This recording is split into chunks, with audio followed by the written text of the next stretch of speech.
और मेरे सुरवीरों, कैसे हो? तो आज हम देखेंगे आंसर की, जो कि नवोदय क्लास 9 का पेपर हुआ 24 तारीख को। ठीक है, यानी कल की डेट में जो पेपर हुआ था उसका हम आंसर की देखेंगे। और ऑथेंटिक है, मैंने कोशिश की है कि ज़्यादा से ज़्यादा चीज़ें आपको सही बता सकूं। ये तो इसका फर्स्ट पेपर है, जो पहला पेज और दूसरा पेज है, फिर यहाँ से आपके क्वेश्चन शुरू होते हैं। और क्वेश्चन में अगर देखोगे तो पहला जो 1 से 15 तक के क्वेश्चन है ना, वो हिंदी के हैं। ठीक है, और सब में 4 ऑप्शन दिया था और उसमें आपको सही ऑप्शन टिक करना था। चलो थोड़ा सा जूम कर लेता हूँ, फिर आपको बताता हूँ कि यहाँ पर पहला क्वेश्चन देखो। पहला क्वेश्चन है कि कोरोना संकट के दिनों में मास्क लगाकर बाहर निकलने का आग्रह करते हुए आप किस लोकोक्ति का प्रयोग करेंगे? और ऑप्शन दिया था, यहाँ बहुत सारे बच्चों ने ए लगाया है जान हथेली पर, लेकिन यहाँ पर आपका करेक्ट आंसर होगा बी। यहाँ पर मैं लोगों से क्या आग्रह करूंगा कि भैया तुम भी लगाओ, जान है तो जहान है, जिंदा रहोगे तो दुनिया बहुत देखोगे। ठीक है, तो मैं आग्रह करते हुए क्या कहूंगा, जान है तो जहान है, यानी ऑप्शन बी जो होगा वो करेक्ट होगा। ओके, चल अगला क्वेश्चन देख लेते हैं। क्वेश्चन नंबर 2 दिया गया कि महादेवन तो सदा स्वार्थ पूरा करना चाहता है, वाक्य के रेखांकित कथन के स्थान पर दिए हुए मुहावरों में से किसका प्रयोग ठीक रहेगा? तो यहाँ पर ऑप्शन दिया है, ऑप्शन ए अपना उल्लू सीधा करना। क्योंकि अगर हमें यहाँ पर स्वार्थ पूरा करने की बात हो ना, अपना एक काम निकालने की बात हो, तो उसका मुहावरा होता है अपना उल्लू सीधा करना। ठीक है, दोनों हाथों में लड्डू होना, इसका मतलब होता है बहुत खुश होना। पांचों उंगलियां घी में होना, बहुत सुख में होना। और तीन में न तेरह में मतलब कहने का मतलब ये किसी काम का ना होना। ठीक है, तो यानी यहाँ पर आपका सेकंड का ऑप्शन जो होगा वो ए जो होगा वो करेक्ट होगा। अगला अगला क्वेश्चन दिया गया कि घोड़ा का बहुवचन क्या है? देखो, घोड़ा का बहुवचन, तो अगर बोलोगे कि घोड़ा दौड़ता है और फिर अगर बोलो घोड़े दौड़ते हैं, तो घोड़े, तो यहाँ पर बी ऑप्शन जो है वो करेक्ट है। डा का वर्ण का उच्चारण स्थान क्या है? तो ये ऑप्शन होगा ए मूर्धन्य। फिर मात्रा का या वजन बताने वाले विशेषणों को क्या कहते हैं? तो मात्रा या वजन बताने वाले विशेषण को बोलते हैं परिमाणवाचक। ठीक है, यहाँ पर कुछ बच्चों ने ऑप्शन सी भी करेक्ट किया है, लेकिन सी नहीं सही होगा। यहाँ पर आपका ऑप्शन डी जो होगा ये करेक्ट होगा। अगला क्वेश्चन, गंगा शब्द, ठीक है, ये कैसी संज्ञा है? व्यक्तिवाचक है, भाववाचक है, जातिवाचक या पदार्थवाचक? तो ये व्यक्तिवाचक है, क्योंकि ये किसी व्यक्ति का नाम हो सकता है। ठीक है, नदी का नाम है, तो ये व्यक्तिवाचक होगा। अगला क्वेश्चन देखो बच्चों, क्या दिया गया है कि जिन वाक्य में साधारण अथवा मिश्र वाक्यों का मेल रहता है उस वाक्यों को क्या कहते हैं? तो उस वाक्य को, अगर दो वाक्य मिलते हैं ना, तो उन्हें हम संयुक्त वाक्य कहते हैं। चलो अगला देखते हैं। आठवां दिया गया शुद्ध रूप छाटिए, तो यहाँ पर ए दिया गया आशीर्वाद, ठीक है, बी दिया गया आशीर्वाद, सी दिया गया आशीर्वाद और डी दिया गया। तो यहाँ पर जो बी वाला है ये करेक्ट है, आशीर्वाद बिल्कुल इसी तरह से लिखा जाता है। फिर क्वेश्चन नंबर 9 देखो कि किस विकल्प में दोनों शब्द सूर्य के पर्यायवाची हैं? तो मैं जब पढ़ता था ना, तो मुझे ऐसे ही रटाया गया था, दिनकर दिवाकर भानुभास्कर।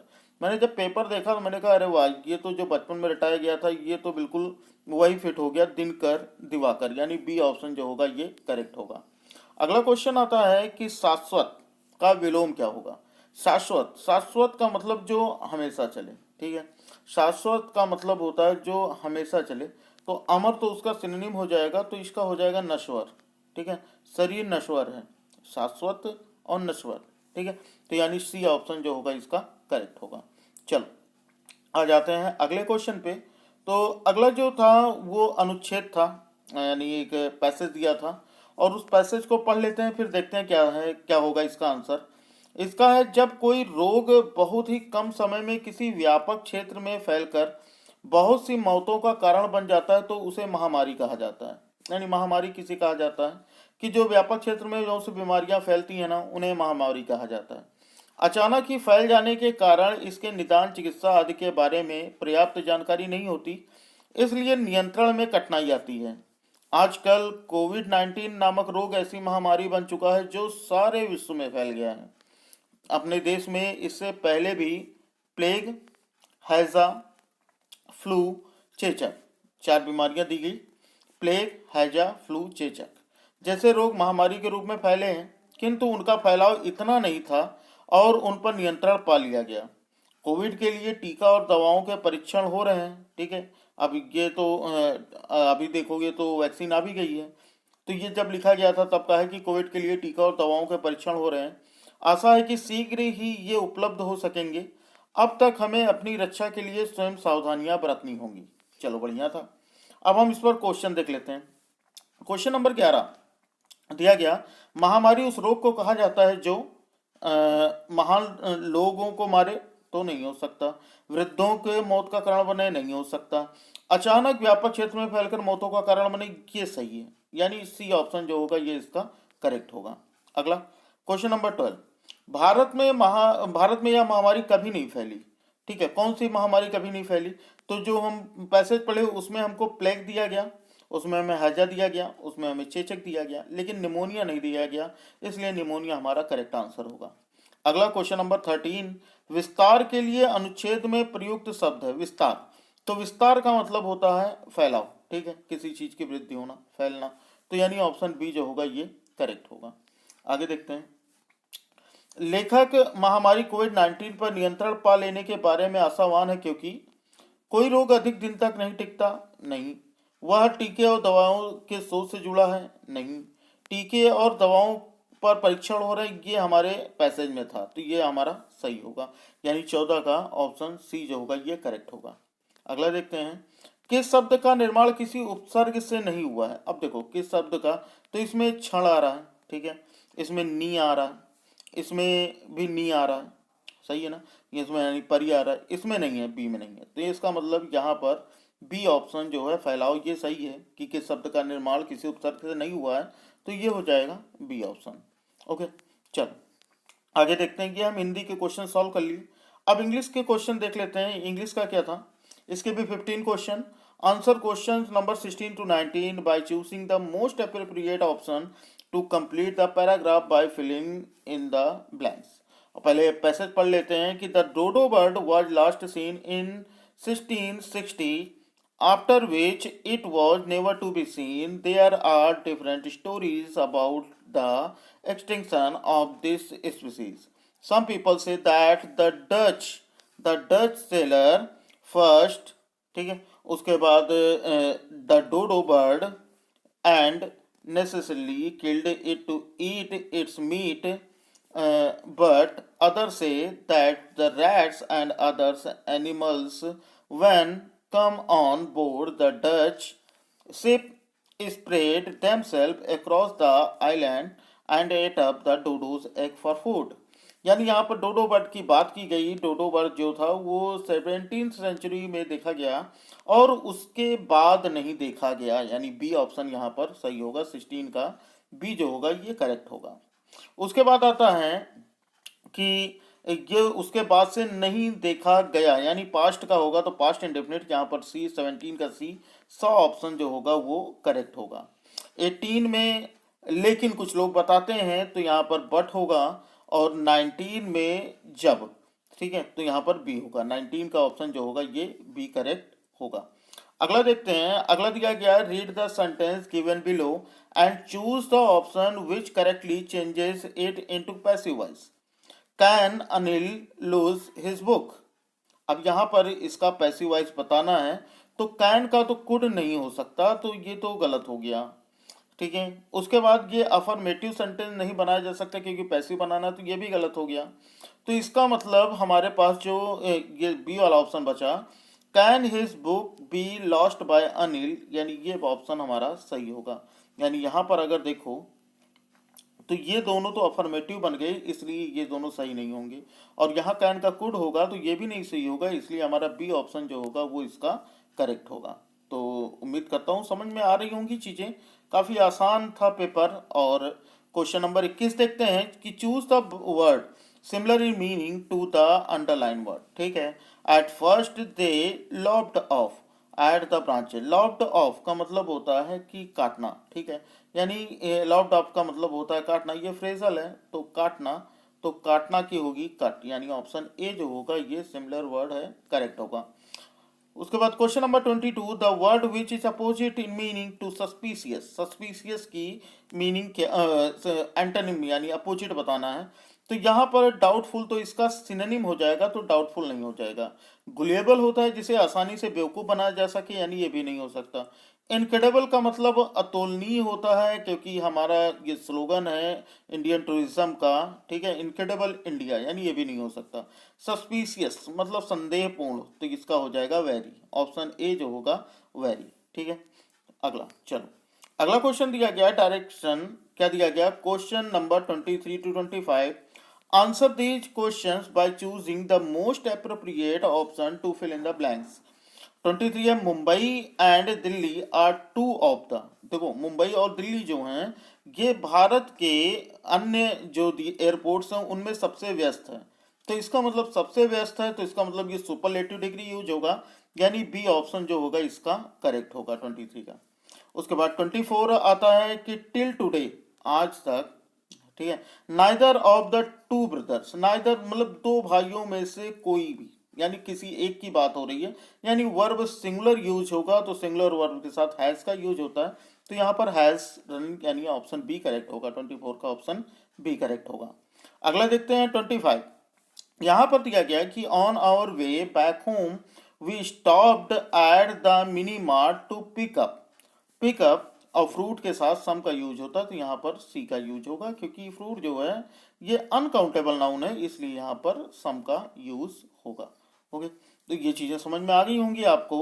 उसके बाद क्वेश्चन नंबर 26 पे आते हैं, give one word substitute for the following expression, one who can not be defeated, जिसे हराया ना जा सके, तो जिसे हराया ना जा सके उसे बोलते हैं इनविंसिबल, यानी ऑप्शन ए जो होगा ये करेक्ट होगा, ठीक है, इनविंसिबल ये करेक्ट ऑप्शन होगा। बहुत से लोगों ने अनडिफीटेड लगाया, तो अनडिफीटेड इस तरह का कोई भी वर्ड नहीं होता, ठीक है। पेशेंट का मतलब तो मरीज होता है, और डिटरमाइंड का मतलब होता है जो भी होता हो, लेकिन इनविंसिबल इसका करेक्ट आंसर होगा, ठीक है। डिटरमाइन की मीनिंग आप लोग कमेंट में बताइएगा क्या होता है। चलो फिर अगला देखते हैं, select the alternative which best express the following sentences in indirect speech, ठीक है।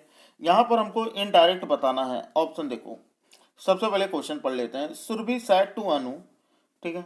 उसके बाद सैड टू को तो हम टोल्ड में बदल देंगे, सैड टू को हम किस में बदल देंगे, टोल्ड में बदल देंगे, यानी यहाँ पर तो ये मुझे सही लग रहा है।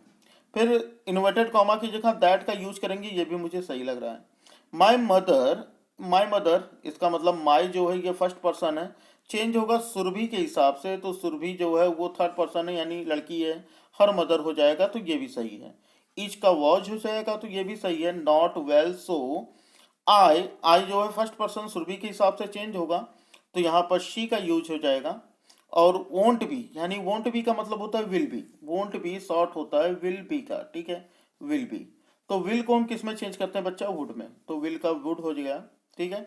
नॉट बी एबल टू, फिर क्या है, टू गो, टू कम, कम का गो हो गया, कम का गो हो जाता है। For the dance practice, for the dance practice, ये भी सही है, टुडे का दैट डे हो जाता है, यानी यहाँ से हमारा ऑप्शन ए हमको करेक्ट मिल जाता है। क्लियर है। चलो अगला क्वेश्चन देखते हैं, ये 27 हो गया, फिर 28 देखते हैं। 28 कह दिया गया कि Anil had come to Dehradun to join, लेकिन यहाँ पर पहले तो हम पैसेज पढ़ेंगे, ठीक है, अभी नहीं क्लियर होगा। Read the following passage carefully and answer question 28 to 30। अब देख लो पैसेज क्या है। पैसेज है, it was the height of summer and the school Anil was join had not yet open, ठीक है, तो स्कूल का अनिल से रिलेशन है। Having as yet made no friends in Dehradun, Dehradun में कोई दोस्त तो नहीं थे।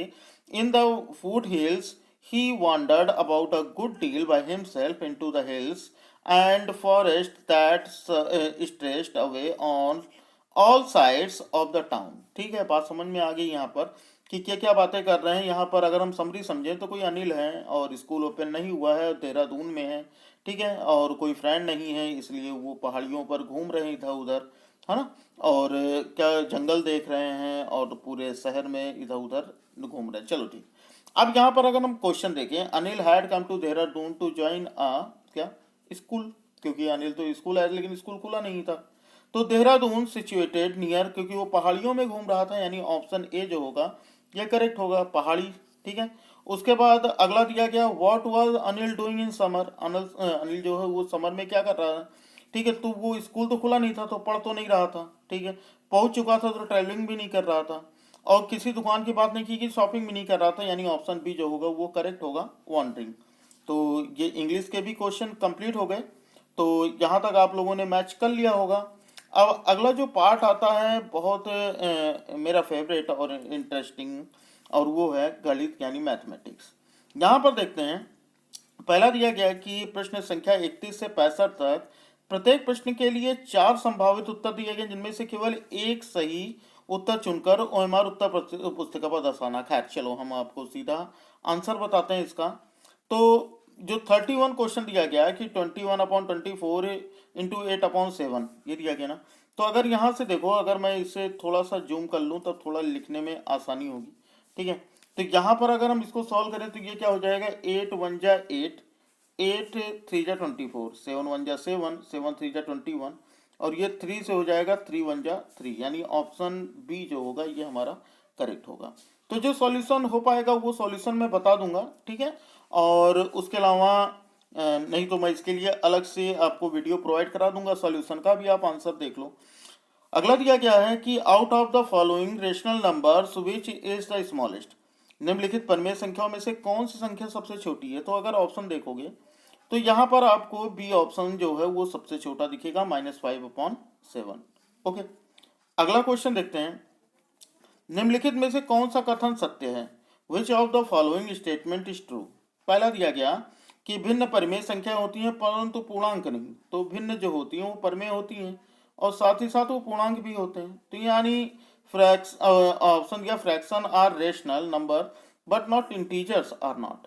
ठीक है, ये क्या कर रहे हैं, इंटीजर्स नहीं होते क्या, क्योंकि जो रेशनल नंबर्स होते हैं, जो परिमेय संख्याएं होती हैं, वो नेगेटिव पॉजिटिव दोनों में होते हैं। तो यानी ए तो जो है ये क्या है, गलत हो गया। अगला बी ऑप्शन दिया गया कि भिन्न तथा पूर्णांक दोनों ही परिमेय संख्याएं होती हैं। Both fraction and integers are rational number. बिल्कुल सही है भाई, तो यहाँ पर बी जो होगा ये हमारा करेक्ट आंसर होगा। ओके, चलो अगला क्वेश्चन देखते हैं। अगला क्वेश्चन दिया गया है कि दो वर्ग जिनका क्षेत्रफल 16 सेंटीमीटर स्क्वायर व 36 सेंटीमीटर स्क्वायर है को सटाकर रखने पर एक नई आकृति बनती है। इस आकृति का परिमाप। Two squares of area 16 centimetre square and 36 centimetre square are placed adjacent to each other to form a new shape. The perimeter of the shape is। तो पेरीमीटर बताना था, तो यहाँ पर पेरीमीटर अगर हम देखें क्या बताना था, एरिया तो इसका 52 हो जाएगा, लेकिन अगर हम पेरीमीटर की बात करें तो पेरीमीटर जो होगा अगर हम चेक करें तो ये तो इसका एक तो होगा, ये 4 हो जाएगा, है ना, और दूसरा वाला जो 36 उसकी साइड जो होगी वो 6 हो जाएगी, ऐसे करके कुछ बनेगा। ठीक है, तो यानी ये 4 हो गया, ये 6 हो गया, सही है। तो 6 4 कितना हो गया, 10 हो गया। यहाँ पर 10 और 6 कितना हो जाएगा, 16 हो जाएगा, है ना। 16 और 6 कितना हो जाएगा, 16 4 20 एंड 2 22। ठीक है, तो 22 हो गया।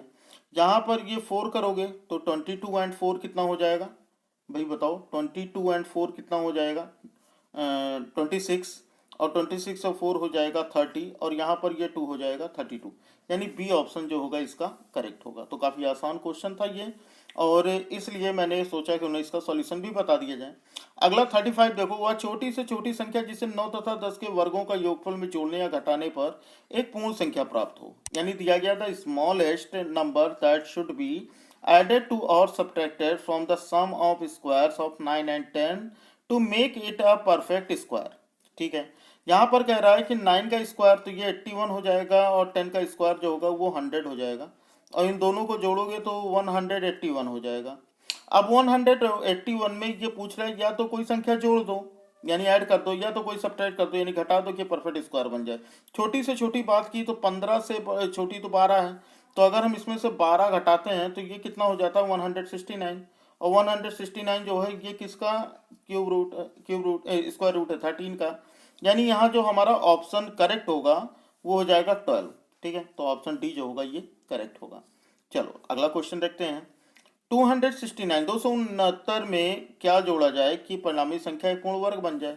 यानी what must be added to 269 to make the result a perfect square. अगर 269 है और इसमें हम 20 जोड़ देते हैं, 20 ऐड करते हैं, तो ये हमारा 289 हो जाता है, जो कि 17 का स्क्वायर है। तो यानी इसका मतलब इसका जो बी ऑप्शन होगा, बी, ठीक है, यहाँ डी नहीं बी होगा, तो बी ऑप्शन जो होगा वो करेक्ट होगा। चलो अगला क्वेश्चन देख लेते हैं 37। यहाँ पर अगर इसको हम सॉल्व करें तो इसका जो ऑप्शन होगा वो सी, अंडर रूट 24 का स्क्वायर प्लस 7 के स्क्वायर का होल क्यूब, ठीक है, तो इसका ऑप्शन जो होगा वो सी होगा। अगला 38, धातु के 3 ठोस घनों जिनकी भुजाएं 6 सेंटीमीटर 8 सेंटीमीटर 10 सेंटीमीटर को पिलाकर एक घन बनाया गया, तो नए घन की भुजा की लंबाई क्या है। यानी 3 metallic solids cubes of solid 6 centimeter, 8 centimeter and 10 centimeter are melted to form a single cube. The length of the edge of the new cube is। अगर हम इसको सॉल्व करते हैं तो इसका हमारा आंसर आता है डी, यानी डी इसका करेक्ट आंसर होगा। चलो अगला क्वेश्चन नंबर देखते हैं बच्चा 39। तो यहाँ पर हो जाएगा कि संख्या x का घन, ठीक है, संख्या x के 9 गुने के बराबर है, जहाँ x is not equal to 0 and x is not equal to -3 का मान क्या होगा। यानी the cube of a number x is 9 times of x, the value of x बतानी है, where x is not equal to 0 and x is not equal to -3 is. इसका जो option होगा वो 3 जो होगा वो करेक्ट होगा। अब ये सोचोगे कैसे, तो इसका सॉल्यूशन मैं अलग वीडियो में बना दूंगा, अभी केवल आपको मैं आंसर की प्रोवाइड करा रहा हूँ। तो अगर वीडियो अच्छी लग रही हो तो बच्चा अभी से ही वीडियो को लाइक कर दो, और अगर अभी तक चैनल को सब्सक्राइब नहीं किया तो चैनल को सब्सक्राइब कर बेल आइकन को प्रेस कर लो, क्योंकि काफ़ी सारी चीज़ें हम पढ़ने वाले हैं एनसीईआरटी की मैथ, यानी किसी भी क्लास की हो, आप 8th में हो तो 9th 10th की मैथ अभी हम आगे पढ़ेंगे, साइंस पढ़ेंगे, और साथ ही साथ जितने भी कॉम्पिटिटिव एग्जाम्स होते हैं, स्कॉलरशिप एग्जाम या फिर जितने भी जैसे CHS का एग्जाम हो गया, एक्सीलेंट स्कूल का एग्जाम हो गया, सैनिक स्कूल का एग्जाम हो गया, ठीक है, KVS का एग्जाम हो गया, इन सभी के बारे में भी हम तैयारी करेंगे। तो चैनल को सब्सक्राइब कर बेल आइकन को जरूर प्रेस कर लो, ठीक है। तो कल ही हो गया अब तक। चलो अगला देखते हैं। क्वेश्चन नंबर 40 दिया गया है कि यदि x बराबर 2/3 तथा y बराबर 3/2 है, तो x plus Y divided by x minus Y, ठीक है, का मान क्या होगा। यानी if x equal to 2/3 and y is equal to 3/2, then the value of x plus Y divided by x minus Y is. अच्छा, तो इसका ऑप्शन जो होगा वो बी जो होगा ये करेक्ट होगा। अगला क्वेश्चन दिया गया 41, 5 की पावर -1 -6 की पावर -1 क्या होल पावर -1 -3 की पावर -1 -4 की पावर -1 की होल पावर -1 की वैल्यू क्या होगी। तो इसका जो ऑप्शन बी है ये करेक्ट होगा, 18 इसका आंसर होगा। अगला दिया गया है कि 25,440 को मानक रूप में अभिव्यक्त करने पर प्राप्त होता है, यानी 25,450 एक्सप्रेस स्टैंडर्ड फॉर्म। अगर हम स्टैंडर्ड फॉर्म में लिखें तो ये डी हमारा जो करेक्ट ऑप्शन होगा, 2.54 इंटू 10⁴। ओके, अगला क्वेश्चन नंबर 43, एक कैंप जिसमें 80 रहने वाले हैं, ठीक है, के पास 70 दिनों का खाना है, 10 दिन के बाद कितने रहने वाले चले जाएं कि शेष खाना 80 दिन और चल जाए। यानी a camp having 80 inmates has food sufficient for 70 days, how many inmates should live after 10 days so that the remaining food last another 80 days, ठीक है। तो इसका जो करेक्ट आंसर होगा वो सी होगा, यानी 20 डेज इसका करेक्ट आंसर होगा। अगला, पृथ्वी वातावरण से 15 दिनों में 1.2 × 10⁸ किलोग्राम धूल उठाती है, तो पृथ्वी 4.8 × 10⁸ किलोग्राम धूल उठाने में कितने दिनों में उठाएगी। In 15 days the earth picks up 1.2 into 10⁸ kg of dust from the atmosphere. In how many days will it pick up 4.8 into 10⁸ kg of dust.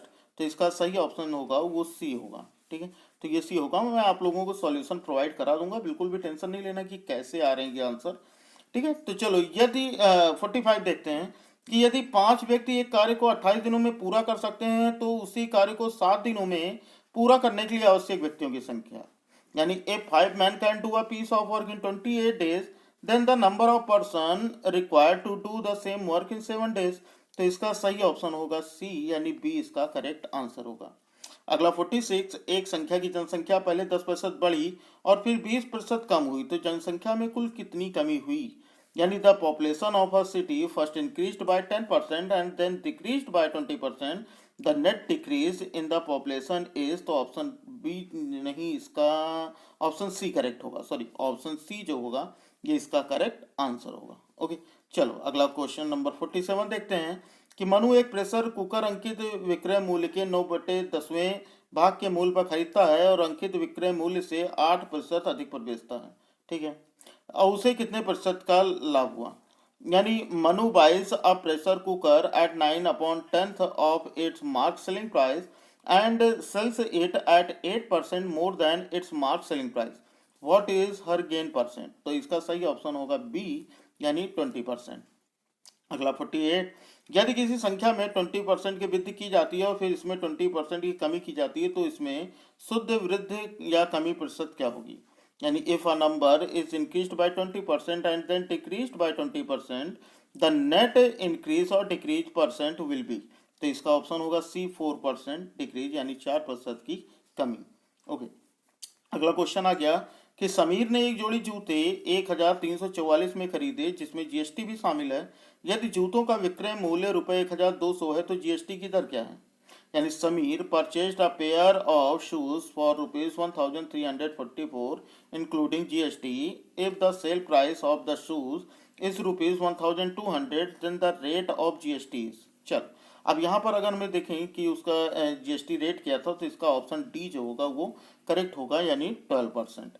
अगला क्वेश्चन आते हैं, क्वेश्चन नंबर 50 देखो, क्या है 15xy into x minus 3y minus 3y into x minus 3y के गुणनखंड, यानी इसका हमें फैक्टराइजेशन करना है, तो इसका फैक्टराइजेशन करेंगे तो बी ऑप्शन जो होगा इसका ये करेक्ट होगा। ओके, अगला क्वेश्चन नंबर 51, विस्तार करने पर व्यंजक a plus 2b minus c का होल स्क्वायर, यानी when expanded the expression a plus 2b minus c का whole square is equal to, तो इसका जो सी ऑप्शन होगा ये करेक्ट होगा। इसके बारे में भी बता दूंगा कि कैसे ये सारी चीज़ें सही होंगी, ठीक है। अगला क्वेश्चन देखो बच्चा, 52 दिया गया है 761 का स्क्वायर माइनस 239 का स्क्वायर, ये तो सभी बच्चों ने कर लिया होगा, तो इसका सी ऑप्शन जो होगा वो करेक्ट होगा। 7 के 4 क्रमागत गुणजों का योग 322 है, इनमें से सबसे छोटा गुणक ज्ञात कीजिए। The sum of 4 consecutive multiples of 7 is 322, find the smallest multiple involve, तो इसका सही ऑप्शन जो होगा वो सी होगा, 63 will be the correct answer. अगला क्वेश्चन 54, यदि किसी संख्या x के दोगुने में 27 जोड़ने के बाद उनमें से 13 और जोड़ दिए जाने पर 60 प्राप्त होता है तो संख्या x क्या है। यानी 27 when added twice number x and then increased by 13 gives us 60 the value of x, तो इसका ऑप्शन सी जो होगा वो करेक्ट होगा यानी 10 इसका करेक्ट आंसर होगा। चल अगला क्वेश्चन देखते हैं, किसी संख्या x में से 3 घटाया जाता है, इस अंतर को 4 से गुणा करने पर 20 आता है, यह समीकरण है। क्या है 3 सब्ट्रैक्टेड फ्रॉम अ नंबर, किसी नंबर से 3 सब्ट्रैक्ट इसी में किया जा रहा है सी में, तो यानी हमको क्वेश्चन पढ़ने की जरूरत भी नहीं है, हमारा सी ऑप्शन जो होगा वो करेक्ट हो जाएगा। अगला क्वेश्चन 56, तो यहाँ पर दिया गया कि रैखिक समीकरण, ये समीकरण दिया गया और इसका आंसर पूछा गया, तो इसका आंसर जो होगा वो सी होगा यानी 1/2 इसका करेक्ट आंसर होगा। अगला, एक चतुर्भुज में 3 कोणों का योगफल इसके चौथे कोण के दुगने के बराबर है, तो चौथे कोण की माप क्या होगी। यानी in a quadrilateral the sum of 3 angles is equal twice to the fourth angle, the measure of fourth angle is, तो इसका ऑप्शन बी जो होगा वो करेक्ट होगा यानी 120 डिग्री। अगला क्वेश्चन 58, तो एक चतुर्भुज एबीसीडी में यदि ए बी बराबर 10 सेंटीमीटर, सी डी बराबर 6 सेंटीमीटर और angle A plus angle D बराबर कितना 180, तो ए बी सी डी किस प्रकार का चतुर्भुज है। यानी in a quadrilateral A B C D if A B is equal to 10 centimetre, C D is equal to 6 centimetre, angle A plus angle D is equal to 180, what type of quadrilateral is A B C D, तो इसका सही answer होगा B यानी quadrilateral यानी समलंब, B इसका correct answer होगा। चलो अगला क्वेश्चन देखते हैं कि यदि किसी त्रिभुज के आधार तथा ऊंचाइयों दोनों को दोगुना कर दिया जाए तो उसका क्षेत्रफल मूल त्रिभुज का कितना गुना हो जाएगा। यानी if the base of the height of a triangle are both doubled then the area will be the original triangle, तो इसका आंसर होगा सी 4 टाइम, सी इसका आंसर होगा 4 टाइम। अगला कि एक हाल जिसकी विमाएं 30 मीटर गुणे 12 मीटर हैं के फर्श को पूरी तरह ढकने के लिए 3 मीटर गुणे 2 मीटर विमाओं वाले कितने कालीनों की आवश्यकता होगी। यानी how many carpets of dimension 3 metre into 2 metre are required to cover floor of a hall whose dimensions are 30 metre into 12 metre. तो इसका सही ऑप्शन होगा बी यानी 60। ओके, चलो अगला क्वेश्चन देख लेते हैं। अगला क्वेश्चन 61। दो बेलनाकार बर्तनों की त्रिज्याओं में 1:3 का अनुपात है तथा उनकी ऊंचाइयों में 1:2 का अनुपात है, तो उनके आयतनों का अनुपात क्या होगा। The radii of two cylindrical vessels are in the ratio of 1:3 and their heights are in the ratio of 1:2। The ratio of their volumes is, तो इसका ऑप्शन सी होगा 1:18 करेक्ट आंसर। अगला क्वेश्चन नंबर 62 कि धातु की एक बेलनाकार pipe की बाह्य त्रिज्या 3 सेंटीमीटर तथा आंतरिक त्रिज्या 2 सेंटीमीटर है। यदि पाइप की लंबाई 70 सेंटीमीटर है तो सेंटीमीटर क्यूब पाइप में धातु का आयतन क्या है। यानी इसमें हमें क्या बताना है, वॉल्यूम बताना है। Metallic cylinder pipe has outer radius of 3 centimetre and the inner radius of 2 centimetre. If the length of the pipe is 70 centimetre then the volume of metal in the pipe is centimetre cube is, तो इसका option ए जो होगा 350 पाई ये correct होगा। अगला question देखते हैं। अगला क्वेश्चन दिया गया कि 300 व्यक्तियों के एक सर्वे में पाया गया कि 30 व्यक्ति क्रिकेट खेलते हैं। एक वृत्त चित्र से यानी पाई चार्ट बनाता तो इसका त्रिज्य खंड कोण कितना होगा। यानी a survey of 300 people found that 30 of them play cricket in pie chart, what would be the sector angle of this group. तो इसका सही ऑप्शन होगा बी यानी 36 डिग्री। ठीक है बच्चा। अगला क्वेश्चन देखो 64। अगला क्वेश्चन दिया गया कि एक पासा उछाला गया, एक से बड़ी विषम संख्या आने की प्रायिकता क्या है। A dice is rolled, the probability of getting a number greater than 1 and odd is। ठीक है, तो यही तो क्वेश्चन था। तो यहाँ पर हमारा जो सही ऑप्शन होगा ना वो कितना हो जाएगा 1/3, यानी डी ऑप्शन जो होगा ये हमारा करेक्ट आंसर होगा। अगला क्वेश्चन 65। एक वाद विवाद में भाग लेने वाले 15 विद्यार्थियों में से 5 लड़कियां हैं, यानी 5 लड़कियां मतलब 10 लड़के हैं और टोटल 15। तो ये पूछ रहा है लड़के होने की प्रायिकता क्या है। Out of 15 student participating in debate 5 are girls, the probability that the winner of boy, तो 5 2 10 5 3 15 यानी 2/3, यानी सी ऑप्शन जो होगा इसका करेक्ट आंसर होगा। ओके, चलो अब आ जाते हैं साइंस पे। तो यहाँ पर क्वेश्चन नंबर 66 देखो क्या दिया गया है कि निम्नलिखित में से कौन सा मिट्टी में पुष्टिकर नहीं बढ़ाता है। यानी which one of the following does not add nutrient to the soil. तो यहाँ पर ऑप्शन देख लो क्या दिया गया, परती जमीन ये बढ़ाता है, खाद उर्वरक ये भी बढ़ाता है, फसल का चक्रीकरण ये भी बढ़ाता है, यानी जुताई जो होती है न्यूट्रिशन को नहीं बढ़ाता, यानी ये पुष्टिकर नहीं बढ़ाता, यानी इसका ऑप्शन डी जो होगा वो करेक्ट होगा। चलो अगला देख लेते हैं। अगला क्या दिया गया कि निम्नलिखित में से कौन सा समूह खरीफ फसल का है। यानी which one of the following in a group of kharif crops. अगर इसमें देखो तो यहाँ पर कॉटन, मेज और पैडी यानी धान, ठीक है, कपास, मक्का और धान ये खरीफ की फसल है, यानी ऑप्शन डी जो होगा इसका करेक्ट आंसर होगा। ठीक है बच्चा। अगला देखो 68। निम्नलिखित सूक्ष्म जीवों में से कौन सा प्रोटोजोआ है। विच one of the following micro organism is a protozoa. तो इसमें हमें देखना है कि प्रोटोजोआ कौन सा है, तो इसका ऑप्शन ए जो है ये करेक्ट है, अमीबा। अमीबा एक प्रोटोजोआ है। अगला क्वेश्चन नंबर 69। ये दिया गया है कि निम्नलिखित में से जीवाणुओं द्वारा होने वाले रोगों के समूह को चुनिए। यानी बैक्टीरियल डिजीज बतानी है 69 क्वेश्चन में। तो यहाँ पर ऑप्शन बी जो है ये करेक्ट होगा, ट्यूबरक्लोसिस एंड टाइफाइड, यानी क्षय रोग और टाइफाइड जो है ये करेक्ट आंसर बी होगा। अगला क्वेश्चन नंबर 70 देखो कि किसके द्वारा किण्वन प्रक्रिया की खोज की थी। यानी किण्वन प्रक्रिया फर्मेंटेशन को किसने डिस्कवर किया था। तो इसका सही ऑप्शन होगा सी, लुइस पाश्चर। लुइस पाश्चर जो इसका करेक्ट आंसर होगा। ओके, तो क्वेश्चन नंबर 71। यहाँ पर क्या दिया गया कि कौन सी एक अधातु विद्युत चालक है। यानी ये बताना which one is the non metal with which conduct electricity. यानी यहाँ पर देखो जो पेंसिल में ग्रेफाइट होती है ना, वो ग्रेफाइट जो होती है वो नॉन मेटल यानी अधातु होती है, लेकिन फिर भी इलेक्ट्रिसिटी की गुड कंडक्टर यानी विद्युत चालक होती है। ओके, अगला क्वेश्चन नंबर 72। रेयॉन। अब देखो यहाँ पर रेयॉन की बात की गई कि रेयॉन किससे प्राप्त किया जाता है। तो ये मैंने पढ़ाया भी है, वीडियो लिंक डिस्क्रिप्शन में नहीं, प्ले लिस्ट में पड़ी होगी। तो इसका ऑप्शन बी करेक्ट होगा, कास्ट लुगदी। ठीक है, ऑप्शन बी जो होगा वुड पल्प, ये करेक्ट होगा।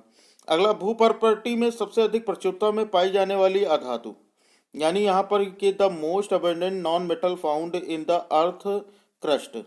अर्थ क्रस्ट में कौन सा है नॉन मेटल जो सबसे ज़्यादा मात्रा में पाई जाती है? तो उसका सही जवाब है ऑक्सीजन। ऑक्सीजन इसका करेक्ट आंसर होगा, ऑप्शन डी।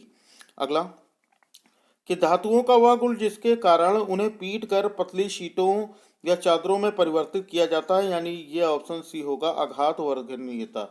यानी the property of the metal by which they can be beaten into thin sheet is called malleability. Malleability ये भी मैंने पढ़ाया हुआ है। ठीक है, तो यहाँ पर क्वेश्चन नंबर 75 देख लेते हैं कि जब किसी तांबे के बर्तन को लंबे समय तक नम वायु में रखा रहने दिया जाता है तब उसकी सतह पर एक हल्की सी परत जम जाती है। इस हल्की परत पदार्थ का किसका मिश्रण होता है? यानी when a copper vessel is expose to moist air for a long time it requires a dull green coating on its surface. The material of this green coating is a mixture of. Okay, तो यहाँ पर option B आपका correct होगा।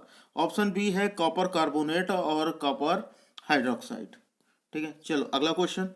Question number 76 दिया गया है, निम्नलिखित में से कौन सा जीवाश्म ईंधन नहीं है?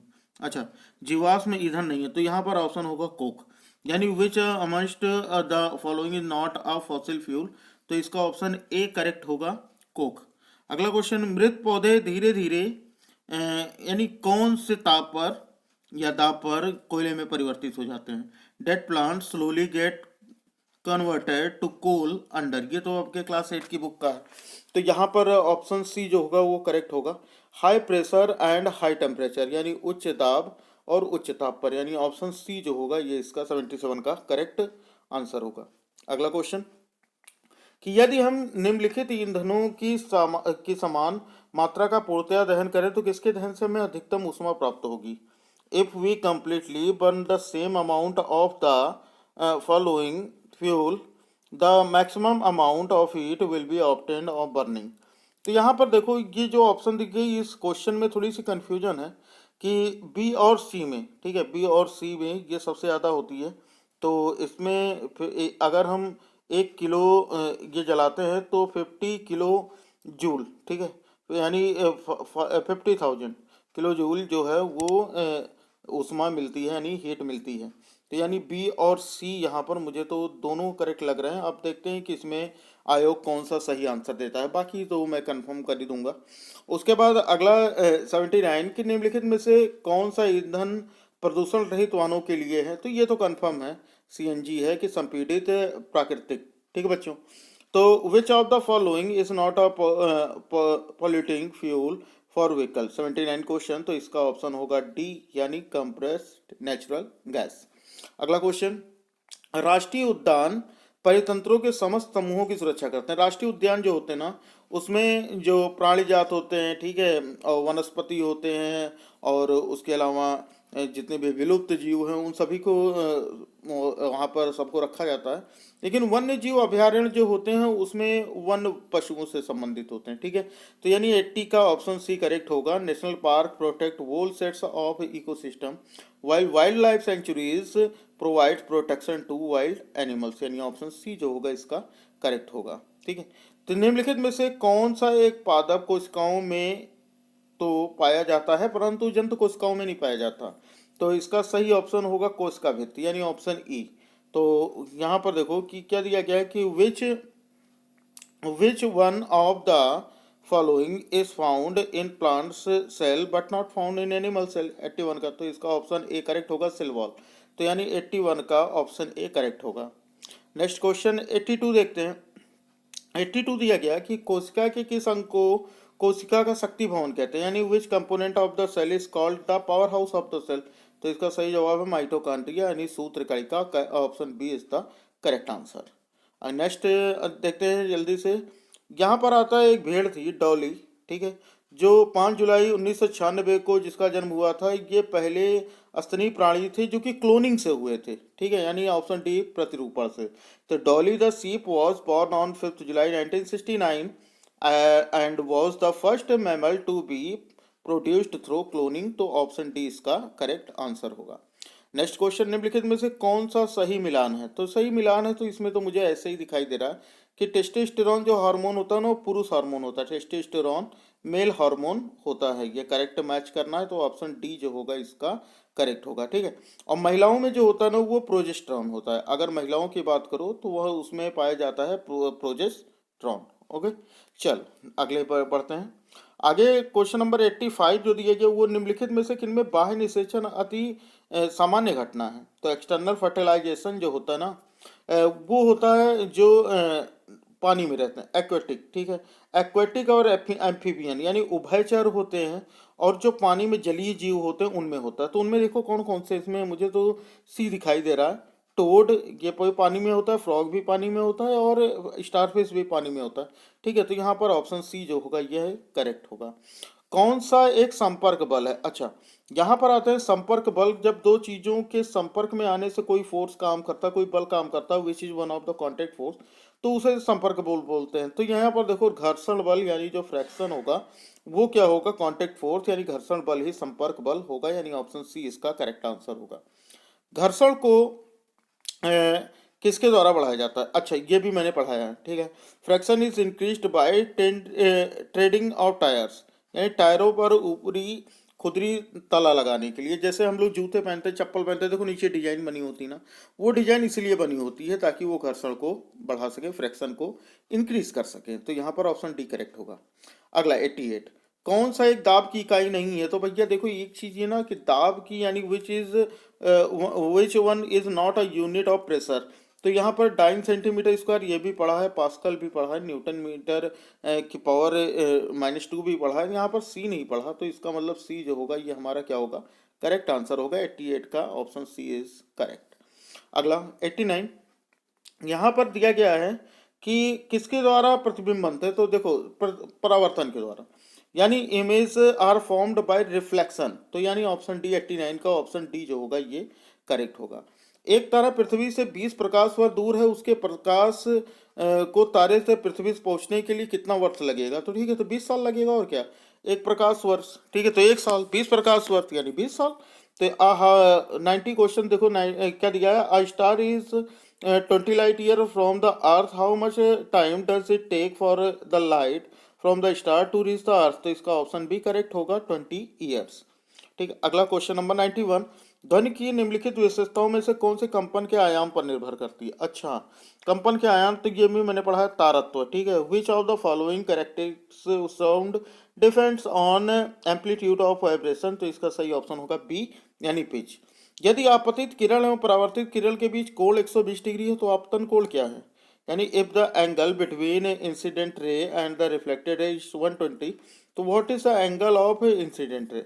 देखो एक चीज हम लोगों ने ये पढ़ा ना कि ये होता है इसका ये होता है इसका आपतन, ठीक है ना। आपतन को बिंदु, यानी कहने का मतलब ये है कि ये जो होता है यहाँ पर अगर हम देखें तो इस पर ये हमारा इंसिडेंट रे होता है, ठीक है, और इस तरह से हमारा रिफ्लेक्टेड रे होता है। फिर से एक बार समझ लेते हैं कि ये इस तरह से ये हमारा, ठीक है, ये हमारा नॉर्मल है आपतन बिंदु, ठीक है। यहाँ पर ये हमने कोई लाइट यहाँ से डाली तो ये हमारा एंगल ऑफ इंसिडेंट होगा आई, ठीक है, और फिर ये इधर को रिफ्लेक्ट होगा यानी ये एंगल ऑफ रिफ्लेक्शन होगा, यानी परावर्तित होगा।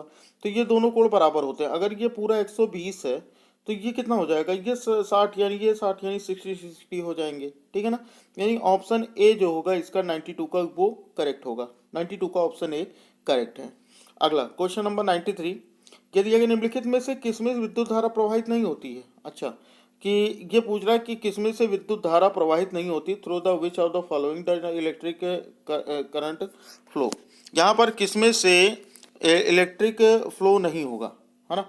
तो यहाँ पर ऑप्शन में देखो, ऑप्शन ए दिया गया सॉल्यूशन ऑफ हाइड्रोक्लोरिक एसिड, फिर दिया गया कॉपर वायर, इसमें तो पक्का होगा, यानी ये ऑप्शन तो हमारा पूरी तरह से कट गया। सॉलिड सोडियम क्लोराइड या मोल्टन सोडियम क्लोराइड, तो यहाँ पर दोनों क्लोराइड दिए गए हैं, इसका मतलब इस नो में होगा। यहाँ पर सॉल्यूशन ऑफ हाइड्रोक्लोरिक यानी ए जो होगा ये करेक्ट आंसर होगा। अगला क्वेश्चन नंबर 94, किसी धातु की परत दूसरे धातु पर विद्युत द्वारा जमा निक्षेपित करने की प्रक्रिया को क्या कहते हैं? ठीक है, the process of a layer of any desired metal or another material by means of electricity is called electroplasting, यानी ऑप्शन बी जो होगा विद्युत लेपन, ये इसका करेक्ट ऑप्शन होगा। 94 का बी होगा।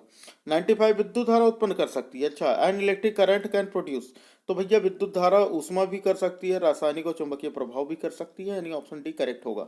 Option D heating chemical and magnetic effect is the correct answer, यानी 95 का ऑप्शन डी जो होगा वो बिल्कुल करेक्ट होगा।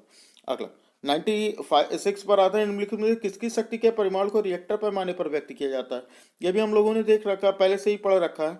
तो जो रिएक्टर स्केल पे जो मैग्नीट्यूड होता है ना, वो रिएक्टर स्केल क्या होते हैं, उसको अर्थक्वेक पर नापा जाता है, यानी भूकंप, यानी 96 का ऑप्शन डी जो है वो करेक्ट है। ओके, निम्नलिखित गैसों में से कौन सी अम्ल वर्षा के लिए जिम्मेवार है, ठीक है। Which of the following gases are responsible for acid rain, तो एसिड रेन के लिए ये सल्फर डाइऑक्साइड और नाइट्रोजन डाइऑक्साइड, ये दोनों गैसें जिम्मेदार हैं, यानी ऑप्शन डी जो होगा ये करेक्ट ऑप्शन होगा। अगला 98, निम्नलिखित में से कौन सा वायु का प्रदूषक पेट्रोल और डीजल के अपूर्ण दहन से उत्पन्न होता है और रुधिर की ऑक्सीजन वाहक क्षमता को घटा देता है, यानी which one of the following is air polluted, ठीक है, प्रोड्यूस ड्यू टू किसके, incomplete combustion of petrol and diesel reduce the oxygen carrying capacity of blood, तो इसका ऑप्शन बी करेक्ट होगा, कार्बन मोनोऑक्साइड, यानी गाड़ियों से निकलने वाला जहरीला धुआं जो होता है वो कौन सा होता है, कार्बन मोनोऑक्साइड, यानी इसलिए यहाँ पर ऑप्शन बी जो होगा वो करेक्ट होगा। अगला क्वेश्चन, ये मैंने अभी एग्जाम के 2 दिन पहले ही पढ़ाया था कि सूर्य को दूरी के क्रम में बढ़ते हुए सौरमंडल के पहले 3 आंतरिक ग्रह के नाम बताने हैं, यानी इंटरनल प्लैनेट्स को नाम बताने हैं। मैंने इंटरनल और आउटर दोनों बताए थे, तो यहाँ पर सी ऑप्शन करेक्ट होगा। सबसे पहले मरकरी आएगा, फिर वीनस आएगा, फिर अर्थ आएगा। ओके, यानी सबसे पहले बुध, फिर शुक्र, फिर पृथ्वी, यानी ऑप्शन सी जो होगा इसका करेक्ट आंसर होगा। अगला क्वेश्चन नंबर 100, तो हमारे सौरमंडल के कौन से 2 ग्रह पूर्व से पश्चिम की ओर घूर्णन करते हैं, यानी which 2 planets of our solar system rotate from east to west, तो इसका सही ऑप्शन होगा बी, यानी शुक्र और यूरेनस, यानी वीनस एंड यूरेनस इसका करेक्ट आंसर होगा। तो ये ऑप्शन थे, ये सारे मैंने आंसर की आप लोगों को बता दिया, और फिर लास्ट में आपको ये रफ के लिए जगह मिल जाती है, खैर उसकी बात नहीं करते हम। तो यहाँ पर जो भी मैंने आज आप लोगों को जो भी आंसर्स बताए हैं, ये आपके जो ऑफिशियल आएंगे आंसर की, उससे 1-2 नंबर, केवल 1-2 नंबर ही ऊपर नीचे हो सकते हैं। तो जिस तरह का पेपर था उस तरह के हिसाब से अगर हम कट ऑफ की बात करें, तो कट ऑफ जो होगा वो 85 to 90 के बीच में होगा, ठीक है, जनरल के लिए। तो 85 to 90, इसी में जनरल ओबीसी दोनों आ जाएंगे। एससी जो होता है वो हो सकता है 82, एससी एसटी जो हूँ वो 80 to 85 चले जाएं, क्योंकि पेपर का लेवल जो था थोड़ा सा बड़ा था। इजी जो लोग बता रहे हैं कि बहुत इजी था, तो बहुत इजी तो नहीं था, लेकिन हाँ पेपर का लेवल जो था साइंस वगैरह इसकी थोड़ी सी टफ थी, तो इसलिए इसका जो पेपर का लेवल है वो थोड़ा सा ज़्यादा था। इसलिए मैं अपने जो भी पहले कट ऑफ थे उससे थोड़ा सा नीचे आता हूँ, और उसका जो कट ऑफ होगा वो 85 to 90 होगा। तो उम्मीद करता हूँ बच्चों कि आप लोगों को सारी चीज़ें समझ में आ गई होंगी, और इसके जो सॉल्यूशन होगा उसके लिए मैं अलग से वीडियो आपको प्रोवाइड करा दूंगा। और वीडियो आपसे मिस ना होने पाए इसलिए चैनल को सब्सक्राइब कर बेल आइकन को जरूर प्रेस रखिए, और वीडियो को लाइक कर दीजिए, क्योंकि उससे भी मोटिवेशन मुझे मिलता है। और साथ ही साथ अब हम इसके साथ सेंट्रल हिंदू स्कूल, सैनिक स्कूल, केंद्रीय विद्यालय और जितने भी स्कॉलरशिप इसका एग्ज़ाम होते हैं, जितने भी छात्रवृत्ति एग्ज़ाम्स होते हैं, उन सभी की हम तैयारी करेंगे। तो इसलिए चैनल को जरूर सब्सक्राइब कर बेल आइकन को प्रेस किए रहो, ठीक है। यहाँ पर कोई फीस नहीं लगनी है आपकी, सब कुछ फ्री है। तो सब्सक्रिप्शन में बिल्कुल भी कंजूसी न करें, लाइक में बिल्कुल भी कंजूसी न करें। तो सब्सक्राइब और ये लाइक और बेल आइकन सारी चीज़ें प्रेस रखो, इसका कोई पैसा नहीं लगना है, तो इसलिए अनसब्सक्राइब करके जाने का कोई मतलब नहीं बनता, ठीक है, कुछ ना कुछ मिलेगा ही। तो चलो फिर उम्मीद करता हूँ सभी बच्चों ने सब्सक्राइब कर लिया होगा। फिर मिलते हैं अगले वीडियो में सॉल्यूशन मैथ के सॉल्यूशंस के साथ। तब तक पढ़ते रहिए, बढ़ते रहिए। जय हिंद, वंदे मातरम।